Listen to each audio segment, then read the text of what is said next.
पृथ्वीका निम्ति 10 मिनट। आज 25 जुन। विश्वको मानचित्रमा सानो बिन्दु जस्तो देखिने सिक्किमले विश्वलाई पर्यावरण संरक्षणका दिशामा नयाँ सोच र मार्ग दिएको महत्त्वपूर्ण दिन हो। हामी कुरा गरिरहेछौँ सिक्किमले विश्वलाई दिएको नवीन पर्यावरणीय अवधारणा पृथ्वीका निम्ति 10 मिनटका विषयमा। प्रकृति, जीवन, मानव निर्मित तत्त्वहरू, समाज र संस्कृति मिलेर पर्यावरण बन्दछ। पर्यावरण भौतिक, रासायनिक र जैविक साथै सामाजिक र सांस्कृतिक तत्त्व जस्ता विभिन्न घटकहरू मिलेर बनेको हुँदछ। यी अवयवहरू देखिने र नदेखिने हुँदछन् र एक अर्कासित सम्बन्धित हुँदछन्। सोझो अर्थमा हामी पर्यावरण भन्नाले जनावर, बोट बिरुवा, मानव समाज र संस्कृति, माटो, हावा, पानी, मौसम आदि बुझ्दछौँ। यो सौर्यमण्डलमा पृथ्वी मात्र एउटा यस्तो ग्रह हो जसमा जीवन छ। पृथ्वीको समग्र प्रकृतिलाई पर्यावरण भनेर बुझ्न सकिन्छ। पृथ्वीको यही प्रकृतिका कारण यहाँ जीवन सम्भव भएको हो। तर जति जति मानव सभ्यताले विकासको गति लिँदै गयो त्यति नै पृथ्वीको पर्यावरण नष्ट हुँदै गएको सत्य तथ्यबाट तपाईँ हामी अवगत नै छौँ। विश्वभरिकै मानिसलाई भौतिक सम्पदाको आर्जन अरूको भन्दा बढी नै प्राप्त गरौँ भन्ने चिन्ताले सदैव सताइरहेको छ। मानिसहरू सोच्छन् आफूलाई सबै कुरा थाहा छ, तर सत्य भने कयौं कोस टाढा छ। बिग्रँदो विश्व पर्यावरण अनि जीवनमा यसको प्रत्यक्ष प्रभाव बारेमा थोरै मानिसलाई मात्र थाहा छ। आज पृथ्वीको तापमान बढिरहेको छ। भोलि यसले भयावह रूप लिनेछ अनि बिग्रँदो पर्यावरणका कारण जनजीवन प्रभावित हुने आशंका बढ्दो छ। पृथ्वीको बिग्रँदो पर्यावरणलाई कसरी जोगाउन सकिन्छ भन्ने विषयमा मानिसमा एकदमै कम मात्रामा सोचको विकास भएको पाइन्छ।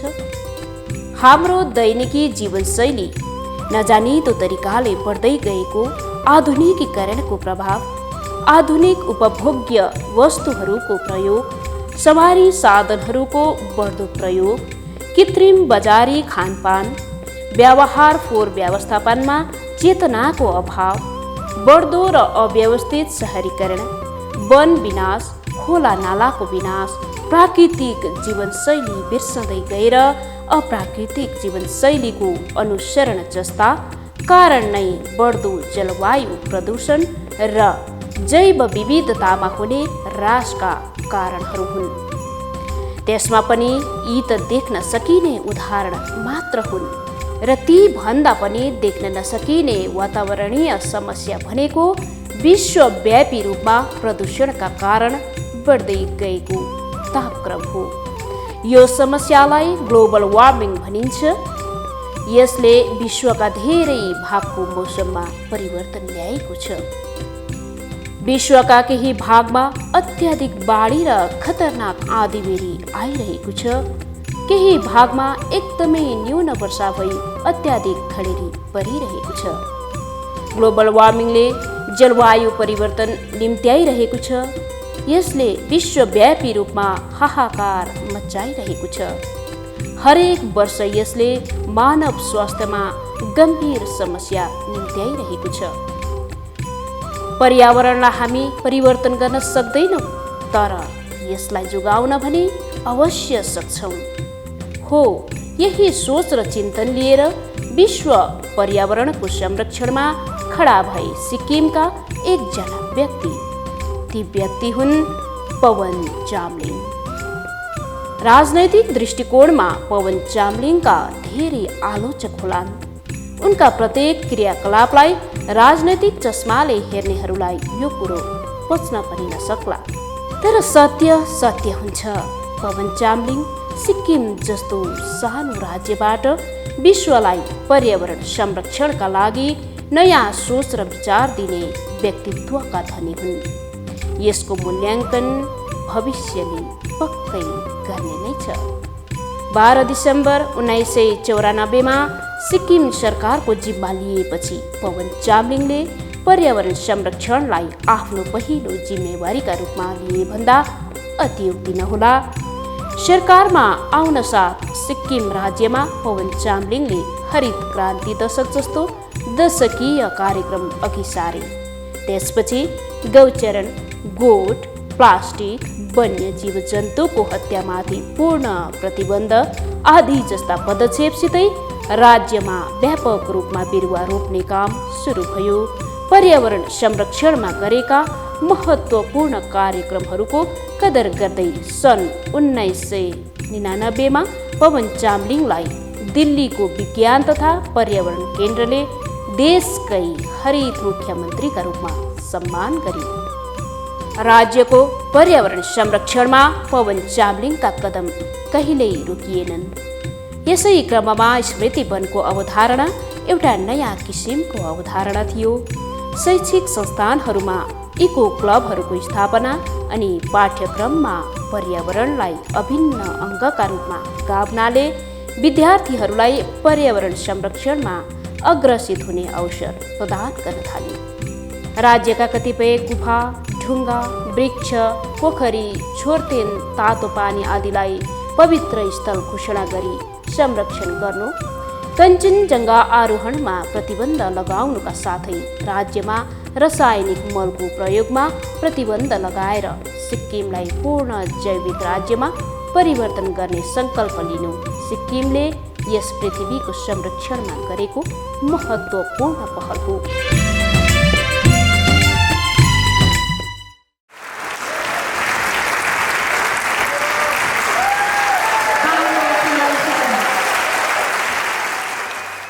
There's so many reasons why Chief Minister Chamling deserves the Over Award. First, he's the only politician who had the vision, the courage, the commitment, and the realization to declare his state organic. And the government of India, with the Prime Minister, had to go to Sikkim. 2050, let's all set a target. No poisons in our food, no poisons in our farming, and with you leading, I'm sure we'll get there. Thank you.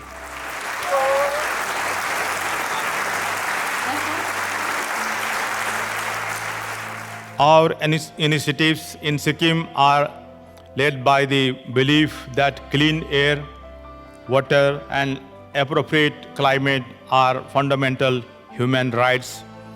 And ensuring these for the people is not a question of politics, it is a moral obligation. I am immensely grateful and deeply encouraged by this honor to work even more in furthering our vision of a safe and healthy world. यसका साथै राज्य हरित अभियान, पर्यावरण महोत्सव, मित वृक्ष, धरोहर वृक्षको अवधारणा जस्ता अनेकौं पर्यावरण संरक्षणमा उठाइएका पहलहरूले पवन चामलिङलाई पर्यावरण पुरुषका रूपमा स्थापित गरेको सत्यलाई नकार्न सकिँदैन। यसै क्रममा उदय भएको हो पृथ्वीका निम्ति 10 मिनट अवधारणा।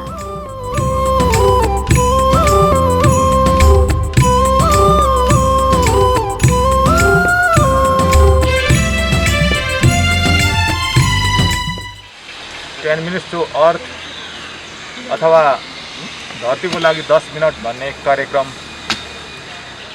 हाम्रो पार्टी र सरकारले सुरु गरेको र यो प्रकृतिमाथि हुने जुन अतिक्रमण छ अनि प्रकृति र पर्यावरणको जुन प्रकारले विश्वमा विनाश र विध्वंस भइरहेको छ त्यसको विरुद्धको यो पवित्र क्रान्ति हो।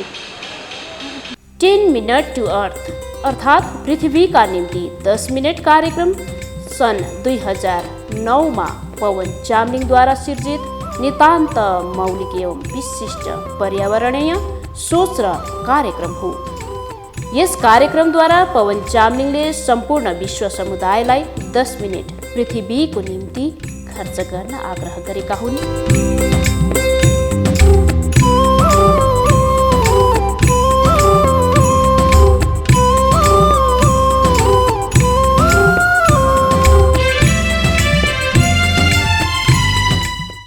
अब ग्लोबल वार्मिङले सारा संसारलाई नाश गर्दैछ। ग्लोबल वार्मिङले सागर बढ्दैछ, ग्लेसियर घट्दैछ, पानी सुक्दैछ, इन्भाइरोमेन्ट डिसब्यालेन्स भएको छ, प्राणीहरू मासिँदैछ, पुतलीहरू नासिँदैछ, मौरीहरू मर्दैछ, कीटाणुहरू मासिँदैछ, जमिन जम्मै बन्जर भूमिमा बत्ती भएर जाँदैछ। आज तपाईहरु भन्नुस्, आज त्यो हालत भयो। अब भने आज हाम्रो चिन्ता भनेको तपाई हामीले चिन्ता गर्नुपर्छ। हामी पृथ्वीको एउटा कुनामा पूर्वतिर छौं, हामी कम्ती छौं, 6-7 लाख पपुलेसन छौं, र पनि हामीले चिन्तन गर्नुपर्छ। हामीले विश्वलाई हामीले सन्देश दिइसकेको छ के यो ग्लोबल वार्मिङलाई रोक्नका लागि हामीले हाम्रो लाइफस्टाइल बदली गर्नुपर्छ, खानपान बदली गर्नुपर्छ, खेतीपाती बदली गर्नुपर्छ, केमिकल फर्टिलाइजर बन्द गर्नुपर्छ, पेस्टिसाइड इन्सेक्टिसाइड बन्द गर्नुपर्छ, पटेका पड्काउनु हुँदैन, नन डिग्रेडेबल मेटेरियल्सहरू चलाउनु हुँदैन, जंगल फाड्नु हुँदैन, प्लान्टेसन ज्यादा गर्नुपर्छ, पर्यावरणसँग मिलेर बस्नुपर्छ भने हामीले यहाँ होइन। सिक्किमको मान्छेले त त्यति साथ त्यसलाई महत्त्व दिएन, इन्डियाले पनि दिएन, तर वर्ल्डमा यो मेसेज गएको छ। युनाइटेड नेसन अर्गनाइजेसनले हाम्रो जुन चाहिँ मोडल छ, एग्रिकल्चरको मोडल छ, त्यसलाई फ्युचर एग्रिकल्चर पोलिसी भनेर चाहिँ युएनओले पनि मानेको छ। यो सिक्किमेको सन्देश हो, यो पवित्र क्रान्ति भनेको। यस कार्यक्रमका पछि सम्पूर्ण विश्वको पर्यावरण संरक्षणका लागि विश्व समुदायलाई गहिरो सन्देश दिने काम भएको छ। हामी हाम्रो सुख र समृद्धिका लागि पर्यावरणको हानि गरिरहेका छौँ। यदि हामीले वर्षमा एक दिन भए पनि पृथ्वीको संरक्षणमा तन मन र धन केवल 10 मिनट मात्र भए पनि खर्च गर्यौं भने पर्यावरणीय असन्तुलनलाई सामान्य गराउन सहयोग मिल्नेछ। हुन त यो कार्यक्रम सुन्दा सानो लागे तापनि यसभित्र लुकेको सन्देश विश्वका लागि समर्पित छ। यस प्रकारको सोच र भावना जो कोहीको मनमा उत्पन्न हुन पनि सक्दैन। यसका लागि त प्रकृतिप्रति अगाध प्रेम र श्रद्धा हुन आवश्यक छ। हामी पवन चामलिङमा प्रकृतिप्रति यही प्रेम र श्रद्धा पाउँदछौँ। आउनुहोस् तपाईँ हामी पनि 10 मिनट पृथ्वीको सेवा र सुरक्षामा निस्वार्थ भएर जुटौँ। तपाईँको आजको कर्मले भोलि सुरक्षित हुनेछ। यसैले यो भोलिका सन्ततिप्रति समर्पित कार्यक्रमलाई कुनै राजनैतिक दृष्टिकोणले नहेरेर केवल पर्यावरणीय दृष्टिकोणले हेर्नु आजको आवश्यकता हो। 25 जुनका दिन बिहान 10:30 देखि 10:40 विश्व समुदायलाई 10 मिनट पृथ्वीका निम्ति समर्पित गर्न हामी आग्रह गर्दछौँ।